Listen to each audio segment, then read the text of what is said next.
ध्यान दीजिएगा, मैंने आपको स्ट्रेट लाइन में मैक्सिमम वैरायटी बता रखी है, लगभग सबके डेरिवेशन करा दिए थे ना, कुछ क्वेश्चंस करते जाते हैं, देखिएगा। एक बढ़िया क्वेश्चन है, find the equation of straight line which passes through given points, है ना। 2 पॉइंट्स गिवन है, मैं आपको बता चुका हूँ equation of straight line passes through 2 given points के, है ना। पॉइंट्स है -2 3 एंड सेकेंड पॉइंट क्या है -1 -1। बात को समझिएगा, मैं आपको बता चुका हूँ equation of straight line passes through 2 given points. क्या होता है भाई formula, y minus as equation of straight line, as the equation of straight line क्या होती है बोलिए, y minus y1 is equal to y2 minus y1 upon x2 minus x1 into x minus x1। फटाक से value put कर दीजिए, y minus 3 is equal to -1 minus 3 upon -1 plus 2 x minus x1। बात को समझिएगा, y minus 3 is equal to -4/1 x plus 2, cross multiply कर दीजिए, y minus 3 is equal to -4x minus 8, transpose करिए 4x plus y plus 5 is equal to 0। क्या मुश्किल लग रही बोल दीजिए, बन जाएंगे। इस तरीके से अपन equation of straight line find कर सकते हैं पासेस थ्रू 2 गिवन पॉइंट्स। एक और बढ़िया सा क्वेश्चन था, find slope x intercept y intercept of the line. समझिएगा 2x minus 3y plus 5 is equal to 0, 6 is equal to 0। समझिएगा, अच्छा क्वेश्चन है, सब कुछ पूछ लिया समझ लो इसने। ये हुआ जनरल इक्वेशन। अगर ये जनरल इक्वेशन है तो a का वैल्यू कितना हो गया 2 और b का वैल्यू कितना हो गया बोलो -3। मैंने आपको बता रखा पहले से स्लोप का फॉर्मूला क्या होगा बताओ, -a/b, तो -2/-3 क्या मिल गया बोलो 2/3। स्लोप मतलब ग्रेडियंट, मतलब क्या m का वैल्यू मिल गया 2/3। बोलता इंटरसेप्ट, सबसे पहले तो इंटरसेप्ट फॉर्म में ट्रांसफॉर्म कर लो, 2x minus 3y equal -6, x upon -3 y upon 2 equals to 1। समझ आ गया, x upon -3 plus y upon 2 equals to 1। x के अपॉन में x इंटरसेप्ट, y के अपॉन में y इंटरसेप्ट। आ गया समझ में, क्या मुश्किल लग रही बोलो, x इंटरसेप्ट भी निकाल लिया, y इंटरसेप्ट भी निकाल लिया और साथ ही साथ क्या स्लोप भी फाइंड कर लिया, है ना इजी। कुछ नया नहीं है, घबराना नहीं है, अपन ना किसी भी स्ट्रेट लाइन हो किसी भी फॉर्म में ट्रांसफॉर्म कर सकते हैं। समझते जाइएगा, छापते जाइएगा, बिल्कुल नहीं घबराना है। आपको याद है मैंने बताया था एंगल बिटवीन 2 स्ट्रेट लाइंस, याद है ना बढ़िया से, एंगल बिटवीन 2 स्ट्रेट लाइंस क्या था बोलो, एंगल बिटवीन 2 स्ट्रेट लाइंस पढ़ा ना आपने, क्या था formula, tan theta is equals to modulus of m2 minus m1 upon 1 plus m1 m2। समझिएगा ध्यान से, बहुत अच्छे से ध्यान दीजिएगा। क्वेश्चन है find the angle between the straight lines, है ना। 2 स्ट्रेट लाइंस गिवन है आपके सामने, find the angle between the straight lines, ठीक है। याद रखिएगा लाइंस दिए हैं आपको,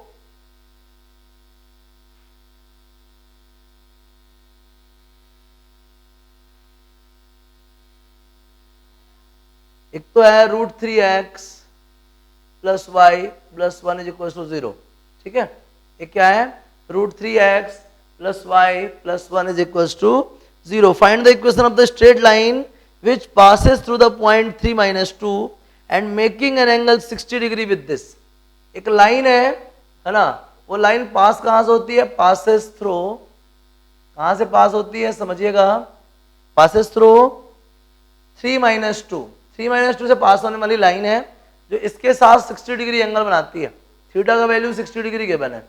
बात को बहुत ध्यान से समझिएगा क्या कहना चाह रहे हैं, ठीक है। ये स्ट्रेट लाइन और इस स्ट्रेट लाइन के बीच में कितना एंगल है, 60 डिग्री है। समझिएगा लाइन पासेस थ्रू 3 - 2। जल्दी बताइए, एक पॉइंट से पास होने वाली लाइन क्या होती है, y minus y1 is equals to m x minus x1, y plus 2 is equals to m times of x minus 3। और ध्यान से समझिएगा mx minus y minus 3m, mx minus y minus 3m minus 2 is equals to 0। ये हमारी required straight line हो गई और जिसका ग्रेडियंट क्या है, m है। ग्रेडियंट क्या है बोलिए, m। और इस गिवन स्ट्रेट लाइन का ग्रेडियंट क्या है, gradient given straight lines, given straight line, कौन सा लाइन है भाई, √3x + y + 1 = 0 इज, क्या है भाई इसका ग्रेडियंट, m1 = -√3, क्या है ग्रेडियंट बोलो, m1 = -√3। इस स्ट्रेट लाइन का ग्रेडियंट क्या है, m1 = -√3। और इन दोनों स्ट्रेट लाइन के बीच में एंगल कितना है, थीटा, मतलब 60 डिग्री। फॉर्मूला होता है tan थीटा का modulus of m2 - m1/1 + m1 m2। फटाक से वैल्यू पुट कर दीजिए, tan 60 डिग्री, m2 कितना है बोलो, -√3, और m1 कितना है बताओ, m1 है m, भाई इसका ग्रेडियंट क्या है बोलो, m/1 + -√3 और साथ में क्या, m। बात को समझिएगा, tan 60 का वैल्यू √3 होता है, इधर से क्या मिलेगा, -m -√3। अगर अपन ऐसे सीधे समझ लें, प्लस माइनस की अपॉर्चुनिटीज रहती हैं, अगर बाहर माइनस है तो ये कितना हो जाएगा, m + √3/1 - m√3। फटाक से क्रॉस मल्टीप्लाई कर लीजिए, √3 - 3m = m + √3, √3 कट जाएगा, 4m = 0, तो m की वैल्यू क्या आ जाएगी, 0। एक ऑप्शन तो यह है, m की वैल्यू 0 आ सकती है। दूसरा क्या, √3 = -m -√3/1 - m√3, क्रॉस मल्टीप्लाई कर दीजिए, √3 - 3m = -m -√3, ट्रांसपोज कर लीजिए, 2√3 = 2m, 2 कट जाएगा, m का वैल्यू √3, मतलब इसका ग्रेडियंट मिल गया, m = क्या, √3। दो ऑप्शन है, या तो m का वैल्यू 0 आएगा या फिर m का वैल्यू √3 आएगा। ला के इधर पुट कर दो, 0 पुट करोगे तो आएगा y = -2, और अगर √3 पुट करोगे तो जो पुट करोगे वो आ जाएगा, इधर पुट कर देना लाइन। ये है भाई इक्वेशन ऑफ स्ट्रेट लाइन। समझ में आया अच्छे से कि नहीं आया? क्वेश्चन में कहता था एक लाइन है जो 3 और -2 से पास होती है। हम एक पॉइंट से पास होने वाली लाइन बहुत अच्छे से ड्रॉ करना जानते हैं, ड्रॉ कर लिया मैंने, इसका ग्रेडियंट कितना ले लिया, m ले लिया। आगे बात करते हैं, एक दूसरा लाइन है वो ये है, और इन दोनों लाइंस के बीच में कितना एंगल है, 60 डिग्री। दो लाइंस के बीच एंगल का फॉर्मूला हमको आता है, और किसी लाइन से ग्रेडियंट निकालना भी आता है। फॉर्मूला क्या है, -a/b। आ गया समझ में? इस तरीके से आप इसको सॉल्व कर सकते हो। समझ आ गया? बढ़िया। ये एंगल का एप्लीकेशन था। छाप लीजिए जल्दी स्पीड से, और भी क्वेश्चंस करते हैं। सिंपल सिंपल क्वेश्चन लगता है, लास्ट क्लास में मैं सारे बता चुका था। एनसीईआरटी में कोई क्वेश्चन पैदा नहीं होता इस टॉपिक का जो आपको परेशान कर जाए, है ना, चाहे वो मिसलेनियस हो, चाहे वो एग्जाम्पल हो, चाहे एक्सरसाइज हो। कोने कोने से हर प्रॉब्लम उठा के देख लीजिए, उसके बाद मैं आपको सीट भेजता हूँ, है ना, फिर देखते हैं कैसा परफॉर्मेंस है आपका। एक और बढ़िया क्वेश्चन देखते हैं। A vertex of an equilateral triangle is 2, 3। लीजिए मेरे पास एक इक्विलेटरल ट्राइंगल है और उसका एक वर्टेक्स है क्या, 2, 3। A vertex of an equilateral triangle is 2, 3 and the equation of opposite sides x plus y equal to। इसका BC का इक्वेशन है, अपोजिट साइड बोला ना, इक्वेशन ऑफ BC कितना है बोलिए, x plus y is equals to 2। ऐसा ही है ना, x plus y is equals to 2। Find the equation of the other sides of the triangle। बोलता है AB का इक्वेशन बताओ और AC का इक्वेशन बताओ। समझ रहे बात को? एक बड़ा इंटरेस्टिंग क्वेश्चन है, पता है अभी जो अपन करके आ रहे हैं ना वही है। कैसे समझना, ये कैसा ट्राइंगल है पहले बताओ, इक्विलेटरल। ये एंगल कितना होगा बोलो, 60 डिग्री। ये एंगल कितना होगा बोलो, 60 डिग्री। ये एंगल कितना होगा बोलो, 60 डिग्री। मजे की बात समझना, व्हाट इज AC? AC को कैसे डिस्क्राइब करेंगे? What is AC? AC is the line drawn from A। What is AC? AC is the line drawn from A and makes an angle of 60 degree with BC। Makes an angle of 60 degree with BC। जैसा भी थोड़ी देर पहले question करा अपन ने, है ना भाई, angle कितने कितने होते हैं इक्विलेटरल ट्रायंगल में, 60 60 के। तो AC को कैसे डिस्क्राइब करोगे? AC is the line drawn from A। तो एक पॉइंट से ड्रॉ होने वाली इक्वेशन बनाते बनता है अपन को इक्वेशन ऑफ AC। क्या आएगा formula, y minus y1 is equals to m x minus x1। ये हो गया हमारे पास रिक्वायर्ड लाइन, कौन, AC। And AC makes 60 degree with BC। हम साफ साफ देख रहे हैं AC और BC कितना एंगल बनाते हैं, 60 डिग्री बनाते हैं। लगा लो formula, tan theta equal modulus of m2 minus m1/1 plus m1 m2। कितनी वैल्यू है, 60 डिग्री है। M2 मतलब सेकेंड लाइन है ग्रेडियंट, BC ग्रेडियंट क्या आएगा, -1। M1 कितना है, M upon 1 -1 into M।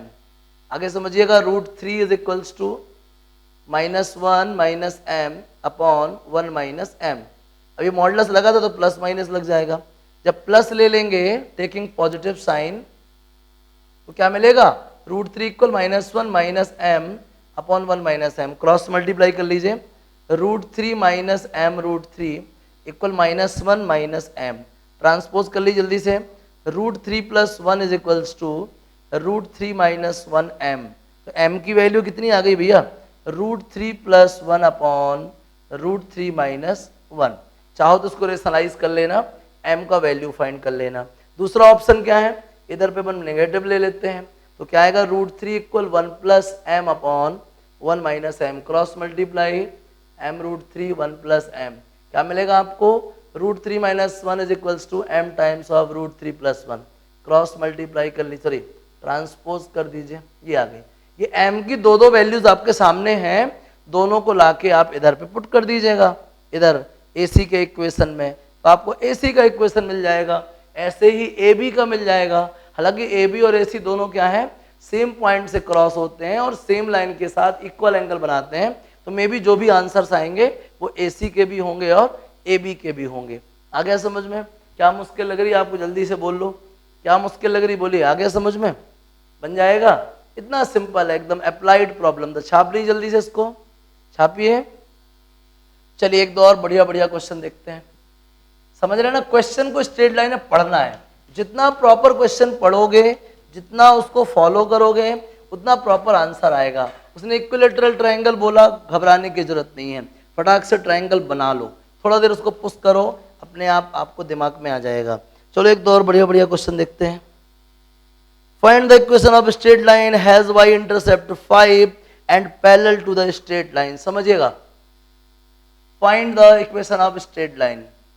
The equation of straight line, the equation of straight line has y intercept। आप जानते हैं किसी स्ट्रेट लाइन में y इंटरसेप्ट का मतलब क्या होता है, c। जानते हैं ना, y equal mx plus c। नहीं पता आपको equation of straight line, standard equation y equal mx plus c। तो m ग्रेडियंट होता है और c क्या होता है, y intercept. Has y intercept is कितना है भाई, 5 है, 5 हो गया। एंड ग्रेडियंट तो गिवन नहीं है, ग्रेडियंट कितना है बताओ, ग्रेडियंट इज m, ठीक है ना। c कितना है, 5 है, और ग्रेडियंट कितना है, m। As the required line, जो मैं फाइंड करने जा रहा हूं ये रिक्वायर्ड हो जाएगी, is parallel to the given line. कौन सी भाई given line, 3x - 7y is equal to 8। 3x - 7y is equals to 8। ये जो है स्ट्रेट लाइन जिसका y इंटरसेप्ट 5 है, ग्रेडियंट m है, ये इस लाइन के पैरेलल है। मैं बहुत पहले बता चुका हूं आपको, जब दो लाइंस पैरेलल होती हैं तो क्या होता है, उनके ग्रेडियंट्स देन उनके ग्रेडियंट्स क्या होंगे, इक्वल होंगे। और ग्रेडियंट का फॉर्मूला क्या, -a/b। m की वैल्यू कितनी आ गई बोलो, 3/7। Then equation of required line will be, formula क्या होता है, y equal mx plus c। ये होता है ना formula, y equal mx plus c। क्या आएगा answer, 7y is equal to 3x plus 35। Transpose कर लीजिए, 3x - 7y plus 35 is equal to 0। क्या समझ नहीं आया, जल्दी बता दो, क्या समझ नहीं आ रहा, बन जाएगा। इस तरीके से क्या होता है, आप स्ट्रेट लाइन का इक्वेशन फाइंड कर सकते हैं, बन जाएगा। छाप लीजिए स्पीड से, छापिए छापिए। क्वेश्चन को बस ध्यान से पढ़ना है, सुनना है, और उसके बाद कोशिश करनी है। याद रखना है कोई गलत स्टेप तो नहीं चल गए हम, ऐसे कोशिश करनी है। हर क्वेश्चन आएगा आपका, हर क्वेश्चन बनेगा, घबराने की बिल्कुल कहीं से कोई जरूरत नहीं है, बहुत ही सिंपल है। एक आध और बढ़िया क्वेश्चन देखते हैं। Find the equation of straight line passes through this and perpendicular to this. समझिएगा, थोड़ा इनको एक डिफरेंट आइडिया से भी कर सकते हैं, ठीक है ना। होता क्या है समझिएगा, find the equation of straight line, find the line passes through, कहाँ से पास होती भाई, पासेस थ्रू, कहाँ से पास होती है, 3-4 से, कहाँ से 3-4। अब 3-4 से पास होने वाली लाइन क्या होगी भाई, 3-4 से पास होने वाली लाइन होगी y minus y1 is equal to m times of x minus x1, खत्म, ग्रेडियंट m मिल गया। And perpendicular to the line, कौन सी लाइन है भाई, 3x plus 2y plus 5 is equal to 0 and this line and the gradient of this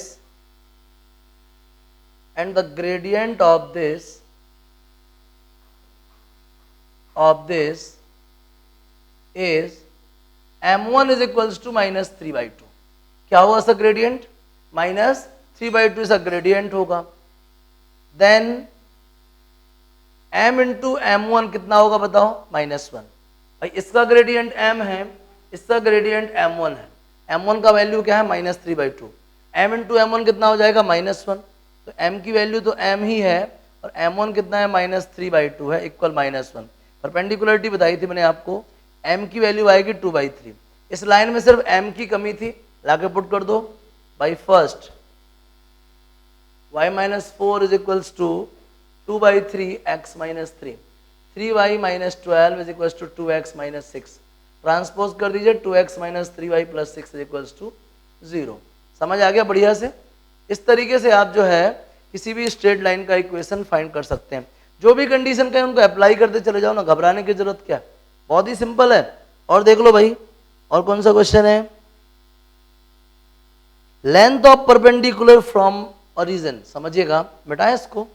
आपको याद हो मैंने आपको एक फॉर्मूला बताया था नॉर्मल फॉर्म में, क्या था formula, x cos alpha plus y sin alpha is equals to क्या, p। वो जो p था ना वो क्या है, perpendicular distance of the line from origin. p क्या है, perpendicular distance of the line from the origin.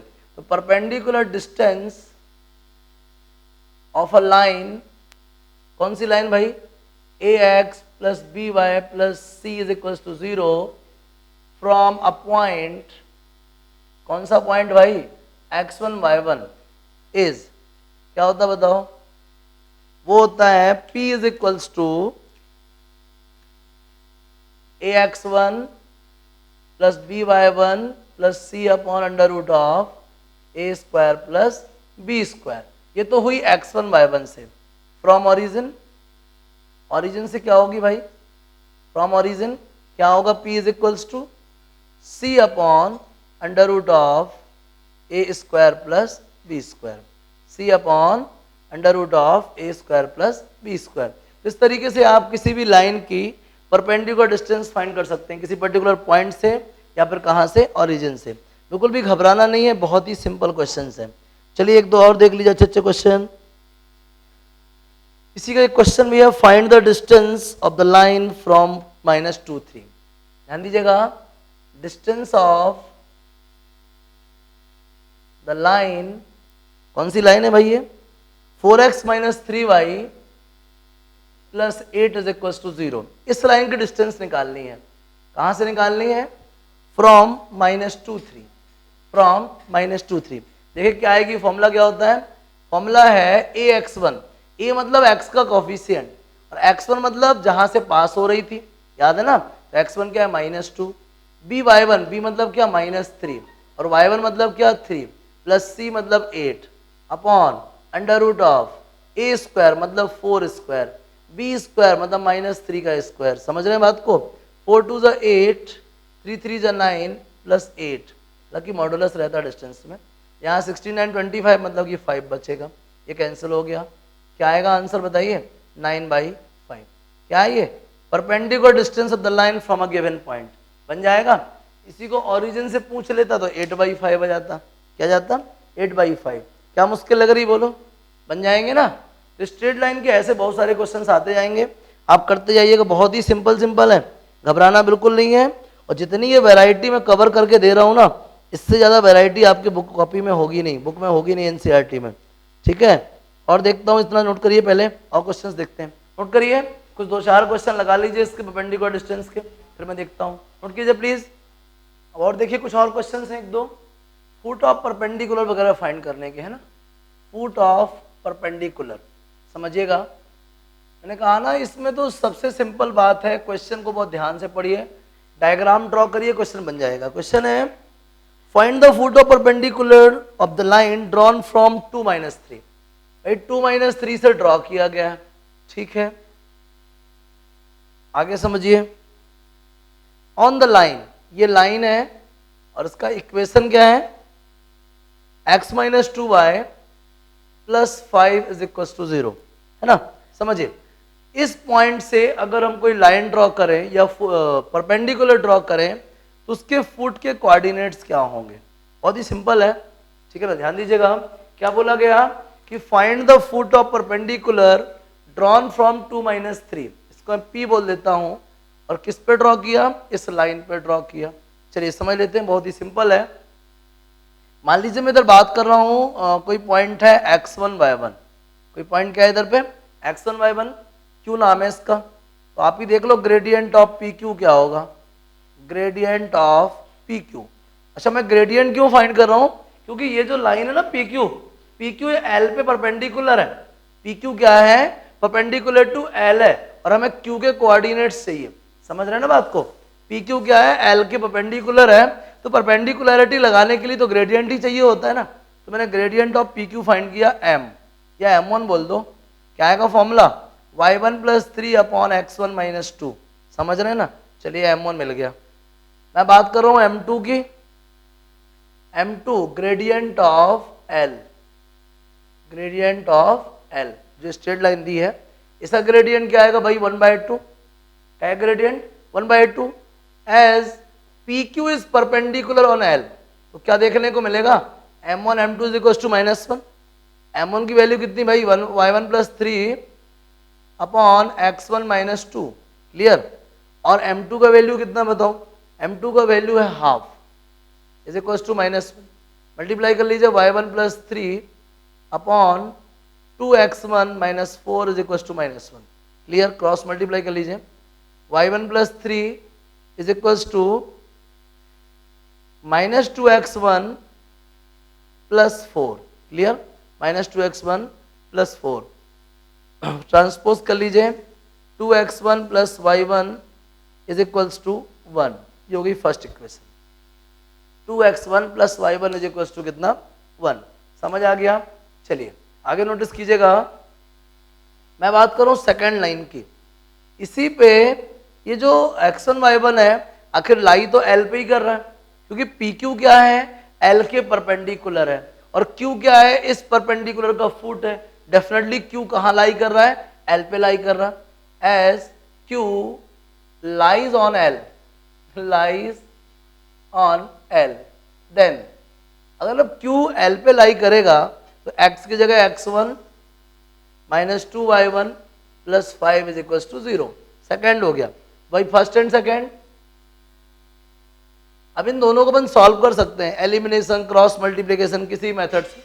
अगर आप नोटिस करें तो इधर पे x का कोफिशिएंट 2 है और इधर पे 1 है, 2 का मल्टीप्लाई कर लेंगे इसमें, 2x1 - 4y1 + 2 5 = 10, ये थर्ड इक्वेशन हो गई, और ये फर्स्ट है ही, 2x1 + y1 is equal to 1।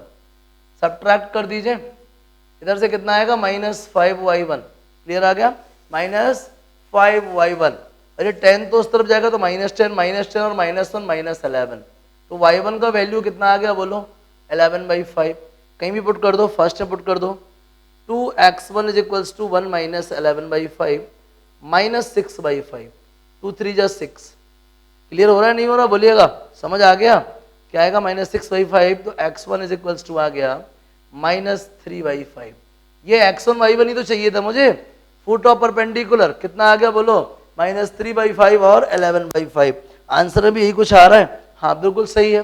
क्या समझ नहीं आया बोलिए, आपसे बोला था फाइंड फुट ऑफ परपेंडिकुलर, कितना सिंपल था, डायग्राम बनाना था, अपने आप फील हो रहा, दुनिया देख के बता देगी Q lies on L, put कर देना भाई, सेटिस्फाई करा देना, इक्वेशन आ जाएगी, सबको दिख रहा, क्वेश्चन में लिखा है P Q perpendicular to L, दोनों ग्रेडियंट्स फाइंड करो, परपेंडिकुलरिटी अप्लाई करो, खत्म, x1 y1 की 2 इक्वेशन है, सॉल्व करो, आंसर आ जाएगा। घबराना बिल्कुल भी नहीं है, जितना देखो हर प्रॉब्लम सिंपल है, प्रॉब्लम को रीड करो, प्रॉपरली रीड करो, सोचो क्या पूछ रहा है, क्या गिवन है, जो गिवन है उसी से रिलेट करो, बस खत्म, इतना ही है क्वेश्चन में। मिटाएं इसको, आ जाएगा। चलो नेक्स्ट क्वेश्चन। नेक्स्ट जो बताने वाला हूं ना, बहुत ही शानदार क्वेश्चन है, बहुत शानदार, बेहद शानदार।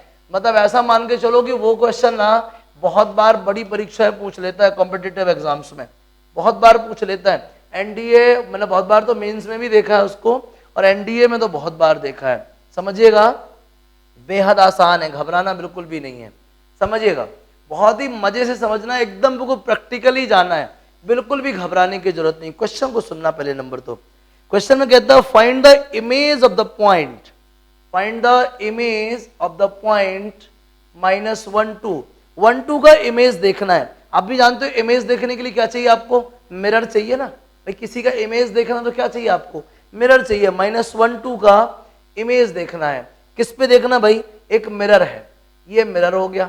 मिरर क्या है, स्ट्रेट लाइन है, और इसका इक्वेशन क्या है 2x - 3y + 4 = 0। अब थोड़ी देर के लिए एकदम मेरे तरफ ध्यान दीजिए, पूरी तरीके से एकदम बिल्कुल शिद्दत के साथ कोशिश कीजिएगा, समझिएगा। क्वेश्चन में कहता है इस P का इमेज फाइंड करो इस मिरर में। अपन प्रैक्टिकली जाएं, क्या हमने में से किसी ने भी मिरर नहीं देखा आज तक, मिरर देखा है ना, चलिए मिरर देखा है, ऐसा समझ लो कि जो वॉल है मेरे सामने ये एक मिरर है, या इस पे कोई मिरर है, और मैं ना कोई ऑब्जेक्ट हूं, मैं मिरर के सामने अपने आप को देखना चाहता हूं, या मैं मिरर में अपनी इमेज देखना चाहता हूं। तो P जो है -1 2 मिरर में अपनी इमेज देखना चाहता है। तो सबसे पहले फर्स्ट ऑफ ऑल जो सबसे ज्यादा रिक्वायर्ड है वो ये है कि मैं मिरर को देखूंगा कैसे। जैसे मैं कोई ऑब्जेक्ट हूं, मैं कोई पॉइंट हूं, और ये मेरे कोऑर्डिनेट है -1 2, समझिएगा, मैं मिरर में अपना इमेज देखना चाहता हूं। सबसे पहले मैं क्या करूंगा, मिरर के सामने ऐसे खड़ा होऊंगा, मतलब मेरे ऑब्जेक्ट से जो रे जाएगी वो मिरर पे कैसी जाएगी, परपेंडिकुलर जाएगी। पहली चीज, ऐसा तो कभी नहीं होता कि मिरर सामने रखा और आप ऐसे खड़े हो जाओ, ऐसा तो कभी नहीं होता। अगर मिरर सामने है तो आपको भी कैसा देखना पड़ेगा, एकदम सीधा देखना पड़ेगा, परपेंडिकुलर टू द मिरर देखना पड़ेगा। कहां देखना पड़ेगा आपको, परपेंडिकुलर टू द मिरर। तो समझ लीजिए कि शुरुआत हो गई, ये ऑब्जेक्ट जो है इस मिरर में देख रहा है, परपेंडिकुलर टू द मिरर देख रहा है। कहां देख रहा है, परपेंडिकुलर टू द मिरर। और कहां पे देख रहा है, क्यू पे देख रहा है। कहां पे देख रहा है, क्यू पे। मान लो क्यू के कोऑर्डिनेट्स क्या है, x1 y1 है। क्यू के कोऑर्डिनेट्स क्या है बताइए, x1 y1 है। समझ आ गया, छोड़ दो वो भी, इतना भी दिमाग मत लगाओ, क्यू को रहने दो, जो होगा देखा जाएगा, बात समझना। मतलब पी क्यू एक स्ट्रेट लाइन हो गया, ये तो क्लियर हो गया आपको। चलिए पी क्यू अगर स्ट्रेट लाइन है तो ड्रॉ कहां से हुई, पी से हुई, ये भी क्लियर हुआ। क्या आप किसी ऐसी इक्वेशन का स्ट्रेट लाइन जानते हैं जो एक पॉइंट से पास होती है, बिल्कुल जानते हैं भैया। Equation of straight line, equation of straight line passes through, कहां से पास होती भाई, पासेस थ्रू कहां से, पी, पी मतलब -1 2, -1 2 से पास होने वाली स्ट्रेट लाइन तो आप जानते ही हो। जल्दी बताओ क्या होती है वो स्ट्रेट लाइन, वो होती है y - y1 = m x - x1। मालूम है आपको, यही होती ना straight line passes through given point. खत्म हो गई बात। As PQ is perpendicular on mirror, PQ क्या है, मिरर पे परपेंडिकुलर है। PQ क्या है, मिरर पे परपेंडिकुलर है। And the gradient of mirror, आखिर पता करो मिरर का ग्रेडियंट कितना है। ग्रेडियंट ऑफ मिरर मैंने m1 बोला, कितना है बोलो, 2/3। मिरर का ग्रेडियंट कितना है बोलो, 2/3, और इसका ग्रेडियंट कितना है, m, ठीक है ना। देन m इंटू m1 कितना होता है बताओ, -1। क्यों, PQ जो है मिरर के परपेंडिकुलर है, जब परपेंडिकुलर तो परपेंडिकुलरिटी लगा दो। m इंटू m1 कितना है, 2/3 = -1, तो m का वैल्यू क्या आएगा भैया, -3/2। जल्दी से PQ का इक्वेशन बना लो, equation of PQ, equation of PQ क्या बनेगा, PQ का इक्वेशन फटाक से बोलो, y - 2 = -3/2 x - x + 1, cross multiply करिए, 2y - 4 -3x - 3, ट्रांसपोज कर लीजिए, 3x plus 2y equals to 1। ये आ गया भैया किस इक्वेशन, किसका आ गया, पी क्यू का। अगर मैं आपसे बोलूं क्यू फाइंड करो, what is Q, Q is the intersecting point of P Q and the mirror. What is Q, Q is the intersecting point of P Q and the mirror. अच्छा ऐसा बोल रहे हैं तो कोई बात नहीं, इंटरसेक्टिंग पॉइंट निकाल लेते हैं बाई फर्स्ट एंड सेकेंड। ये फर्स्ट था है ना, ये फर्स्ट था, इसको थर्ड, इसको सेकेंड बोल देते हैं, ये सेकेंड हो गया, ये थर्ड है। बाई सेकेंड एंड थर्ड समझिएगा क्या है भाई, second 2x minus 3y plus 4 is equal to 0। Third क्या बोलो, 3x plus 2y is equal to 1। अब समझिएगा 3 का इंटू इधर कर लो, 3 2 जा 6, 3 3 जा 9, 3 4 जा 12, 2 का इंटू इधर कर लो, 2 3 जा 6, 2 2 जा 4, 2 1 जा 2। जल्दी से सब्ट्रैक्ट कर लो, ये हो गया, कितना आ गया बोलो, माइनस 13y आ गया। कितना आ गया बोलो, माइनस 13y। समझ के आ गया, 3 4 जा 12, 2 3 जा 6, 2 2 जा 4। समझिएगा ध्यान से, माइनस 13y आ गया, ये जाएगा उस तरफ तो माइनस का 12 रहेगा, माइनस 12 माइनस 2 कितना बन जाएगा, माइनस का 14। तो y का वैल्यू कितना आ गया बोलो, 14/13 आ गया। y का वैल्यू 14/13 आ गया, किधर भी पुट कर लो है ना, इधर ही कर लो, देख लो तो कितना आ जाएगा बोलो, 2x माइनस 14 3 जा 42, 42 अपॉन कितना 13, 13 4 जा 52, तो कितना बचेगा plus 10/13 is equal to 0। X equal मालूम कितना आ गया, माइनस 5/13। क्यों मिल गया आपको, क्यों मिल गया, कितना मिल गया क्यों, जल्दी बता दो, क्यों कितना मिल गया, माइनस 5/13 और दूसरा क्या 14/13, क्यों मिल गया। इमेज पे वापस लौट के आ जाओ, हम सबने मिरर देख रखा है, मिरर जब भी अपन देखते हैं तो सामने सीधे खड़े होकर देखते हैं, मतलब ऑब्जेक्ट से जाने वाली रे मिरर पे क्या होगी, परपेंडिकुलर। अब सबसे इंपॉर्टेंट बात समझिए, जब भी अपन मिरर देखते हैं तो याद रखें हमारी जो इमेज हुआ करती है, हमारी जो इमेज होती है, जैसे जैसे अपन मिरर के पास जाते हैं हमारी इमेज भी पास आती जाती है, जैसे हम मिरर से दूर जाते हैं हमारी इमेज भी दूर होती जाती है। और हम ऐसा देख चुके हैं प्लेन मिरर में कि जो हमारी इमेज है वो मिरर के अंदर बनती है या मिरर के पीछे बनती है। देखा आपने ना, प्रैक्टिकली देखा ना इस चीज को कि जो अपनी मिरर होती है वो सॉरी जो अपनी इमेज होती है सारी वो मिरर के पीछे बनती है। याद है ना आपको अच्छे से, जो हमारी इमेज होती है, अभी आज जाना खड़े होकर मिरर के सामने देख लेना अगर मैं झूठ बोल रहा हूँ, है ना, मजाक लग रहा है आप लोग को, समझिए ना। मिरर जो है ना, मिरर अगर मैं मिरर के सामने खड़ा हूं ना तो मेरी इमेज मिरर के ठीक पीछे बनेगी, मेरी इमेज मिरर के ठीक पीछे बनेगी। कितनी पीछे बनेगी, जितनी दूर मैं मिरर से रहूंगा।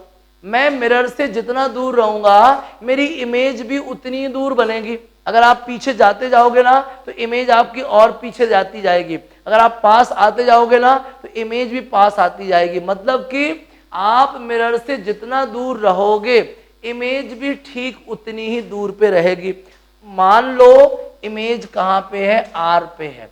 कहाँ पे है, आर। ये आर कौन सा पॉइंट है, ये आर उतना पॉइंट है जितना पी क्यू से इस तरफ है, जितना पी क्यू से इस तरफ है उतना ही आर क्यू से इस तरफ है। मतलब कि पी क्यू का जो लेंथ है वो आर क्यू की लेंथ के बराबर है।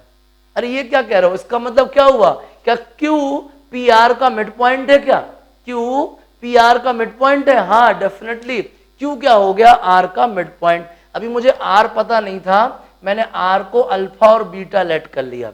आर को क्या लेट कर लिया, अल्फा बीटा। तो आपको मालूम है पी गिवन है, क्यू आपने फाइंड कर लिया, आर आपको फाइंड करना है। रिलेशन क्या है, Q is the middle point of P are.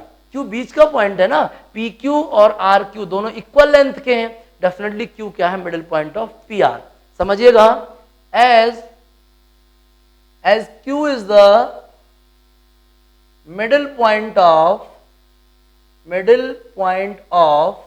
P R, ठीक है ना। क्यू क्या है, पी आर का मिडिल पॉइंट है। जल्दी से मिड पॉइंट का फॉर्मूला लगा दो, जल्दी बोलो। x कितना है, -5/13।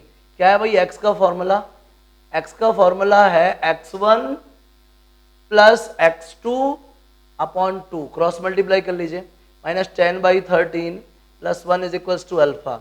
3/13 आ गया अल्फा, 3/13 आ गया। अब y में देख लो, 14/13 y1 प्लस y2 अपॉन 2, 28/13, 32 26, 2/13, 2/13 क्या आ गया, बीटा आ गया। तो आर के कोऑर्डिनेट्स क्या आ गए, 3/13 और क्या 2/13। ये आ गई आपकी इमेज भैया, 2/13 और क्या 3/13। क्या समझ नहीं आया, इमेज अच्छे से क्लियर हो गई ना, इमेज की इमेज दिमाग में सेट हो गई ना बराबर से, पक्का। मैं ऑब्जेक्ट हूँ, ये वॉल जो है मिरर है, मेरी इमेज कहाँ बनेगी, इसके ठीक पीछे, कितनी दूर, जितनी दूरी पे मैं खड़ा हूँ मिरर से, ठीक है ना। मतलब mirror is the middle point of object and image. What is the mirror, mirror is the middle point of object and image. बन जाएगा, कुछ मुश्किल है नहीं ना, बेहद आसान है। इसको छापिए, इमेज तक का आपका सारा कंटेंट कंप्लीट। कैसा भी क्वेश्चन एनसीईआरटी में स्ट्रेट लाइन का उठाओगे बन जाएगा।